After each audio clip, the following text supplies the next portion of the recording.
9910-55-220. Clínica Sancho, tus ojos en las mejores Fin manos. de espacio promocional y publicitario. Con toda la fidelidad, con toda la fidelidad. Un manejo informativo solvente. Democracia. Estamos de regreso y ahí queremos conversar. Y gracias por compartir este diálogo al señor doctor Gustavo Medina, expresidente de la Corte Suprema de Justicia, en el caso del doctor Medina, también procurador general del Estado, legislador, y al señor doctor Ismael Quintana, constitucionalista.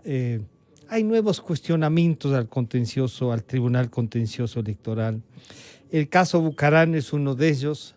La falta de definición en las listas de los candidatos a la presidencia, nada menos de la República, pasa también por estas decisiones. Un tribunal contencioso que venía con varios auspicios, ¿no? Pero que, aprovechando el tema del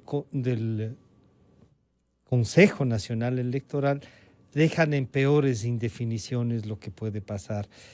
Al saludar al doctor Medina, le diría, ¿tiene usted una primera explicación de lo que nos está pasando con el contencioso electoral? Doctor Medina, buenos días, bienvenido. Buenos días, Francisco, mi saludo cordial, como le saludo también al colega doctor Quintana.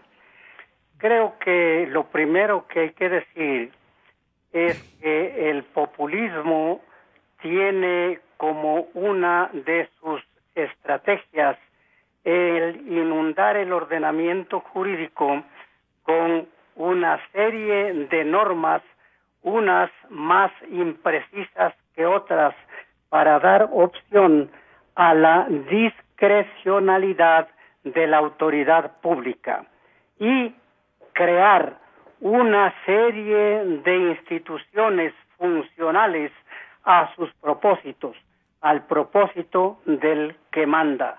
Así crearon el famoso Consejo Nacional de Participación y Control Social, y creo que también el Tribunal Contencioso Electoral, que se sale del principio de la unidad jurisdiccional, es decir, todo lo que es administración de justicia debe estar en la función judicial, una función judicial bárbaramente autónoma e independiente.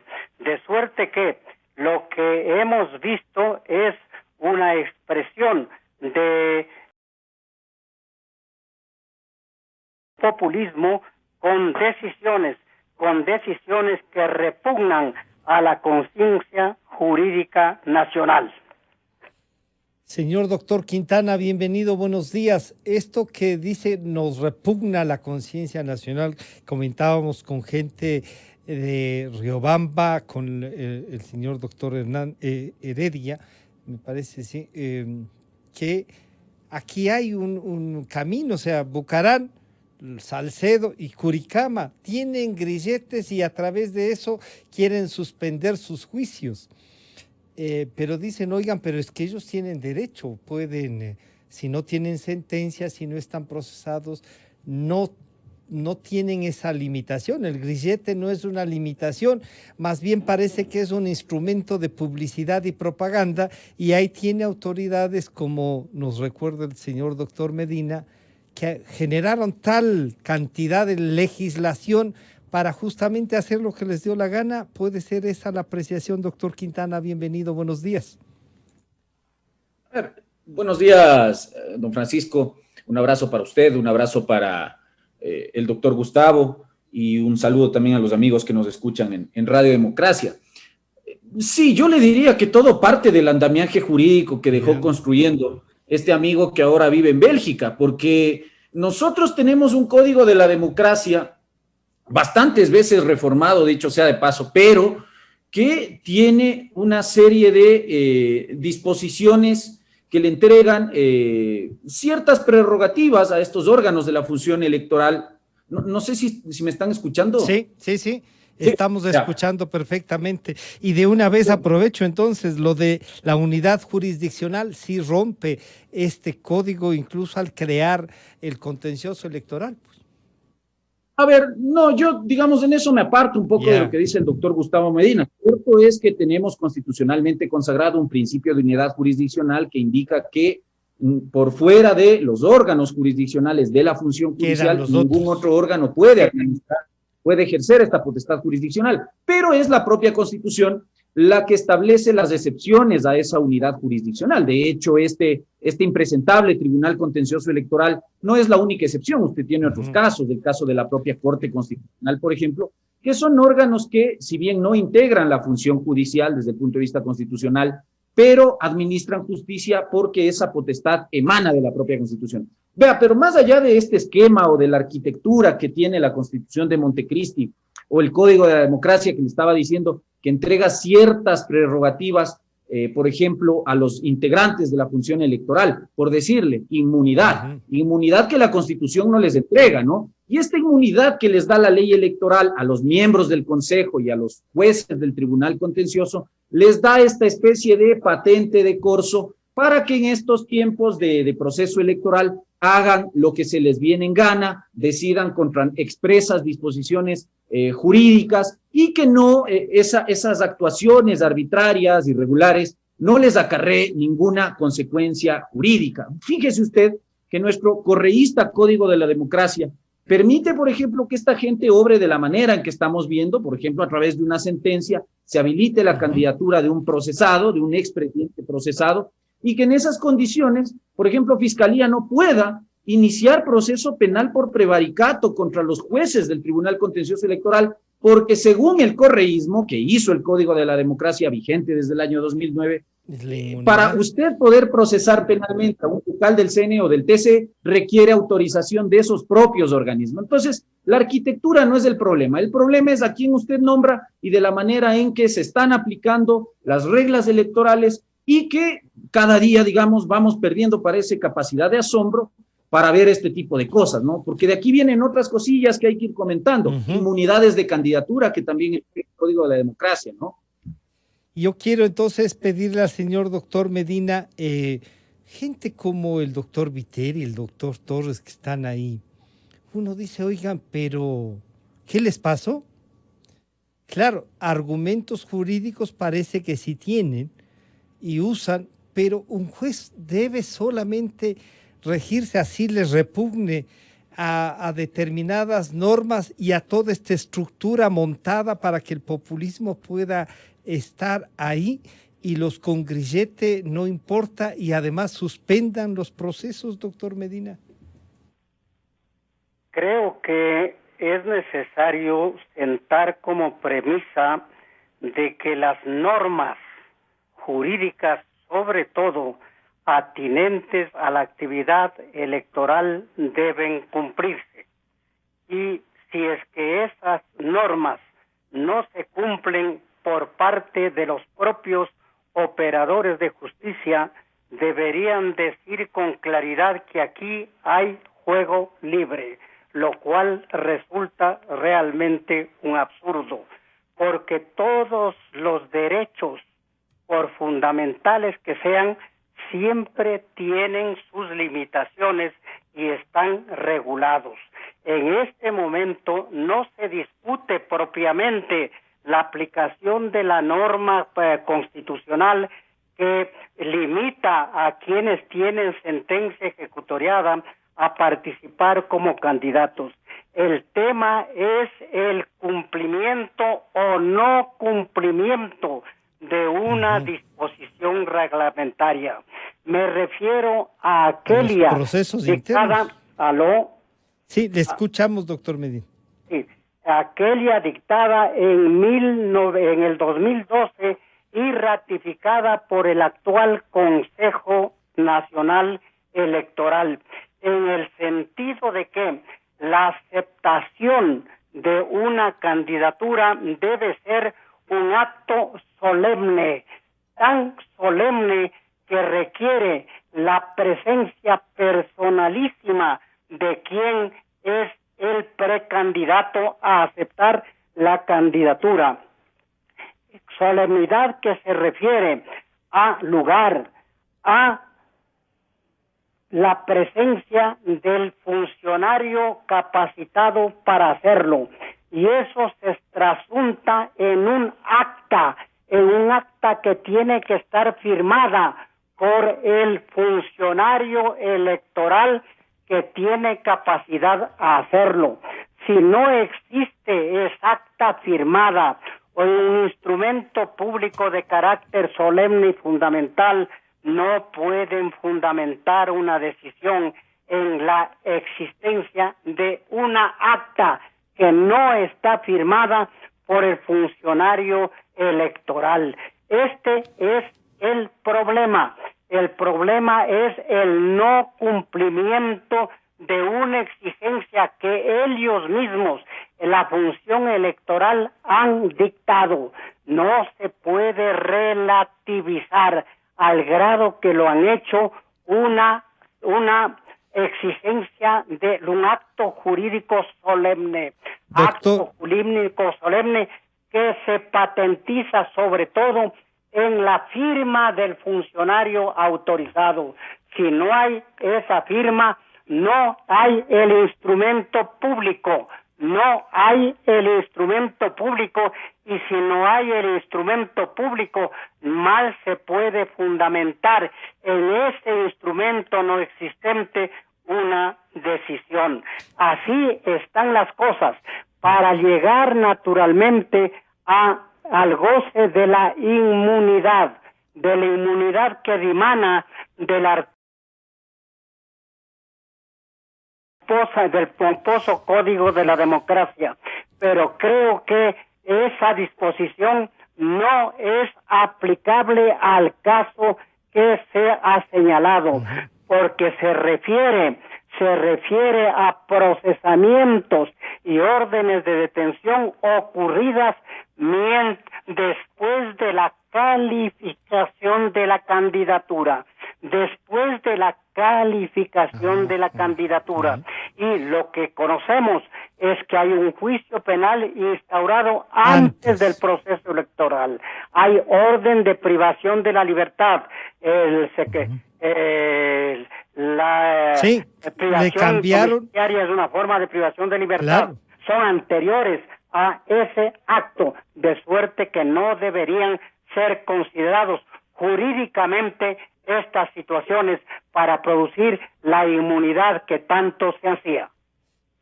Señor doctor Quintana, esto nos lleva a pensar en una cosa. Lo que dice el doctor Medina está clarísimo, pero ¿cuánto en la Constitución dice el derecho de participación? Y entonces los reglamentos que no cumplen todo el proceso que hay que el proceso interno, la calificación, la aceptación personalísima, como nos recuerda. Dicen, oigan, pero eso es reglamentario. Aquí lo que vamos a garantizar es el derecho a participar. Pero algunas cosas hay que cumplir para participar, doctor Quintana. A ver, vamos a ir por partes. ¿Qué establece la Constitución de 2008?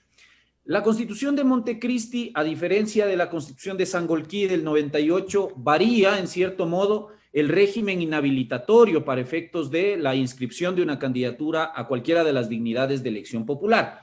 Con la Constitución del año 98, por ejemplo, Abdalá Bucaram Ortiz, Salcedo y otros no podrían ser inscritos como candidatos de elección popular porque la Constitución inhabilitaba a quienes eran llamados a etapa plenaria o lo que hoy conoceríamos como etapa de juicio. Se trataba de una inhabilitación de carácter relativo. Con la Constitución de 2008 eso varía, porque la Constitución de 2008 flexibiliza, si usted quiere verlo de algún modo, el régimen de inhabilitaciones, y en el artículo 113, número 2, indica que solamente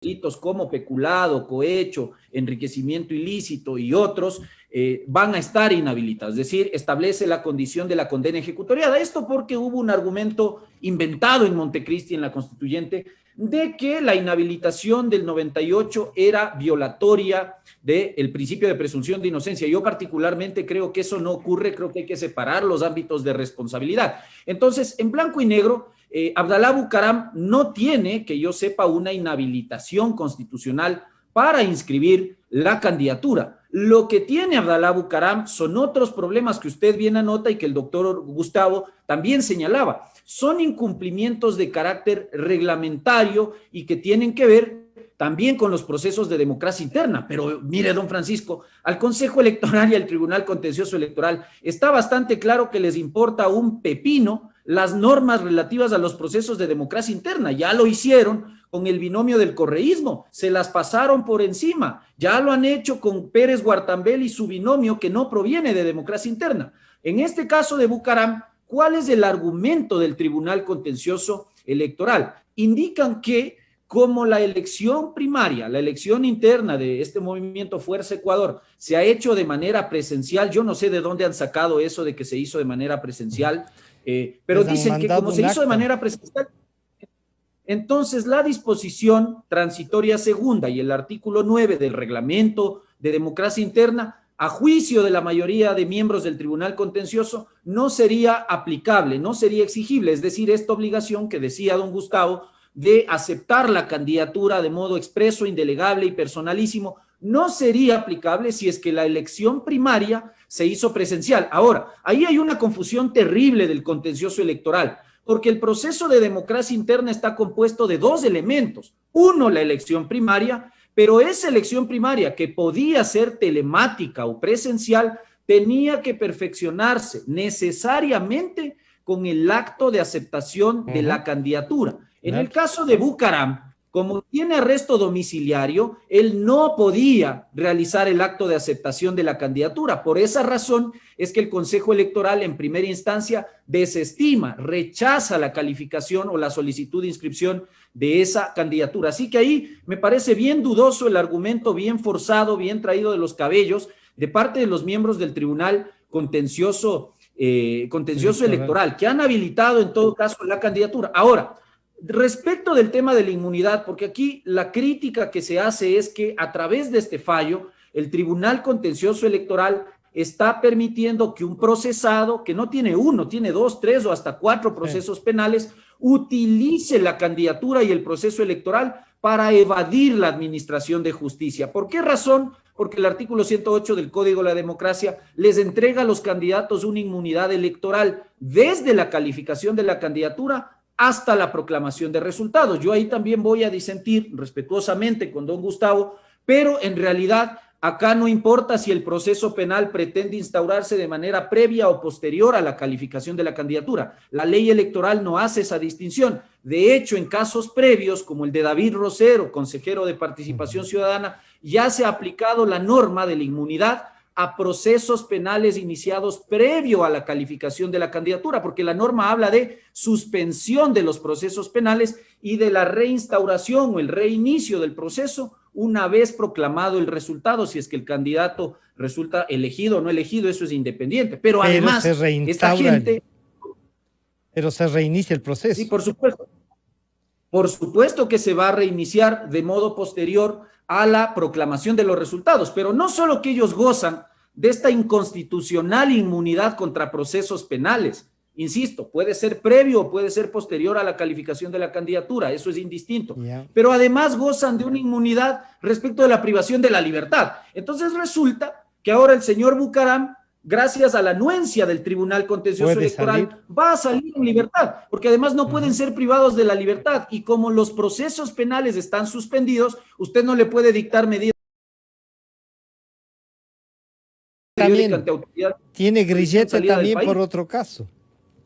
Sí, tendrán que sacárselo porque el proceso penal está suspendido y el proceso penal abarca la aplicación de las medidas cautelares para asegurar la comparecencia del procesado al proceso. Entonces, mire, le hemos entregado con candidatura un premio adicional, que es la inmunidad, y esa inmunidad que a futuro va a acarrear impunidad, porque una persona que ha sido acostumbrada como Bucaram a fugarse del país, no me asombraría a mí que en marzo o abril lo tengamos ya a buen recaudo en Panamá y que a él lo que menos le interesa, y eso se lo puedo asegurar, es llegar a ocupar una curul en la Asamblea Nacional. Entonces, mire, ese es el país que nosotros tenemos y esas son las autoridades electorales que están manejando este proceso electoral y que nos dan señas cada día de que en lo que menos debemos confiar es en lo que se está haciendo en este día. Pero es que es impresentable, don Francisco. Sí. Doctor Medina, coincido, esto es impresentable. No puede ser que un proceso sea tan disparado, tan bombardeado para que no funcione, para que no tenga legitimidad, para que no se pueda incluso elegir de lo que hay, elegir con racionalidad, con algún marco jurídico. Este famoso derecho a la participación que invocan cada vez que hablan, y que hablan de la Constitución, es que hay que priorizar la participación. Claro, les está llevando a lo que dice el doctor Quintana. Mañana pueden irse, no les importa ni ganar y peor. No, lo que quieren es estar fuera y seguir haciendo lo que les ha dado la gana. ¿Qué última reflexión nos da, doctor Medina? Francisco, primero permítame referirme al criterio discrepante del colega. Por favor, sí. Sí.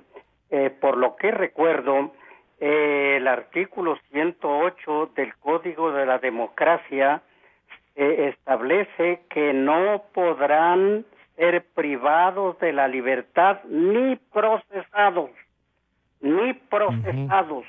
después o desde el momento en que se califica la candidatura.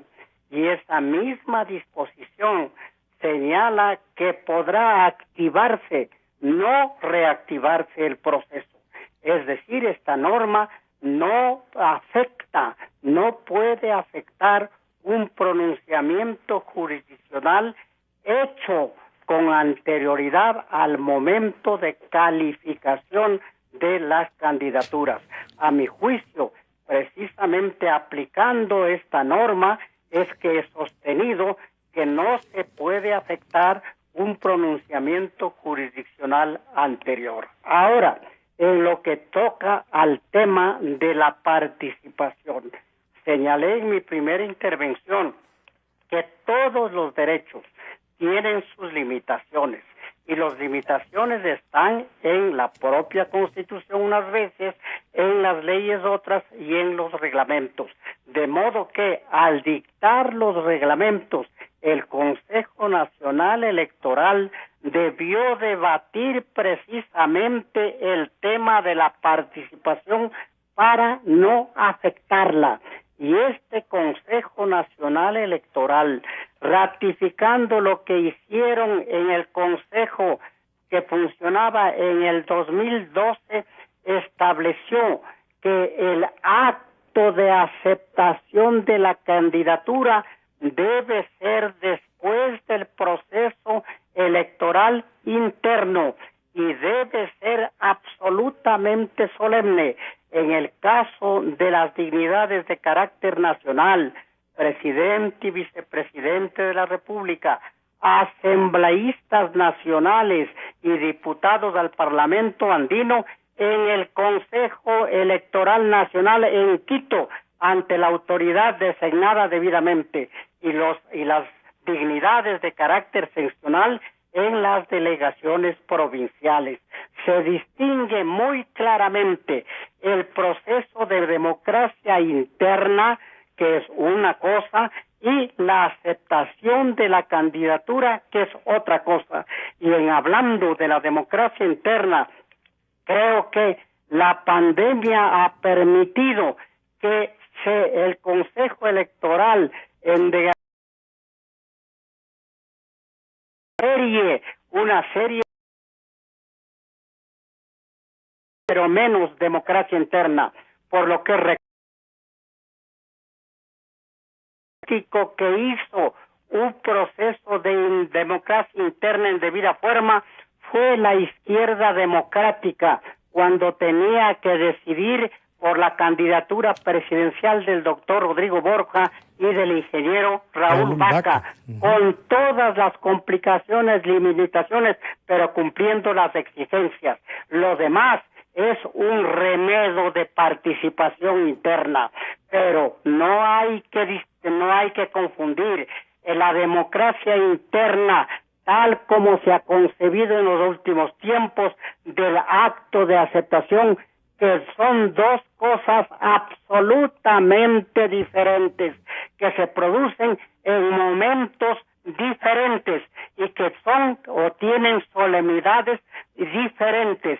No hay que relativizar al grado que se ha llegado en esta sentencia que estamos comentando instituciones fundamentales como las que se refieren a la validez del instrumento público. El instrumento público vale cuando consta la firma del funcionario y consta o se expresa un instrumento cuya validez no puede discutirse y que solo puede tener negativa en cuanto a su validez cuando hay sentencia en ese sentido. Relativizar como se ha hecho instituciones jurídicas fundamentales es muy peligroso para la vida no solamente democrática del país, sino para la existencia jurídica de la sociedad ecuatoriana. Señor doctor Quintana, ¿habrá forma de que este cuento tan largo termine? Y claro, parece que nos van a imponer esos nombres en las listas sin tomar en cuenta las reflexiones que ustedes nos han aportado esta mañana, doctor Quintana. A ver, estamos a escasas 3 semanas del arranque de la campaña electoral, según el calendario que ellos mismos fijaron, no usted, don Francisco, no don Gustavo, no yo, ellos.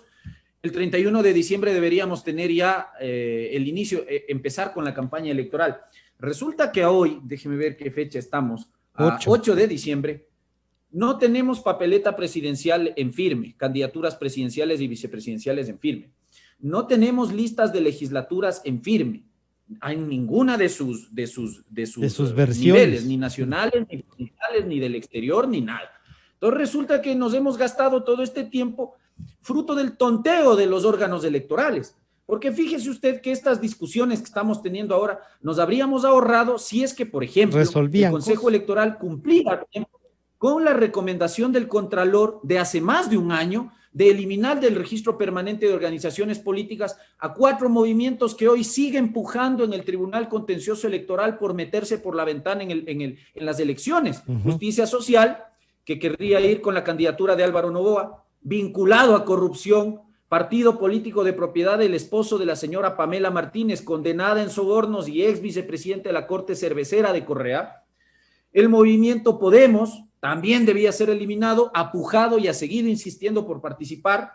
Y este movimiento, Fuerza Compromiso Social y todos estos que cobijan al correísmo, que han seguido fastidiando en el Tribunal Contencioso Electoral con este socorrido argumento de que la democracia está en riesgo, de que los derechos de participación priman por sobre las normas reglamentarias. Bueno, le recuerdo yo a esta gente, adepta y cercana al correísmo, que quienes pusieron, como dice don Gustavo, quienes pusieron en la Constitución la obligación de hacer procesos de democracia interna como paso previo a la calificación de una candidatura, fueron ellos en la Constituyente de Montecristi, artículo 108 de la Constitución, y quienes pusieron en vigencia el reglamento de democracia interna desde el año 2012, fueron ellos con su Consejo Nacional Electoral de bolsillo. Resulta que ahora esas normas ya no importan, ¿no? Importaban cuando ellos se las aplicaban a sus rivales, pero cuando ahora ellos las tienen que cumplir, no importa. Pero eso por el lado de estos partidos políticos.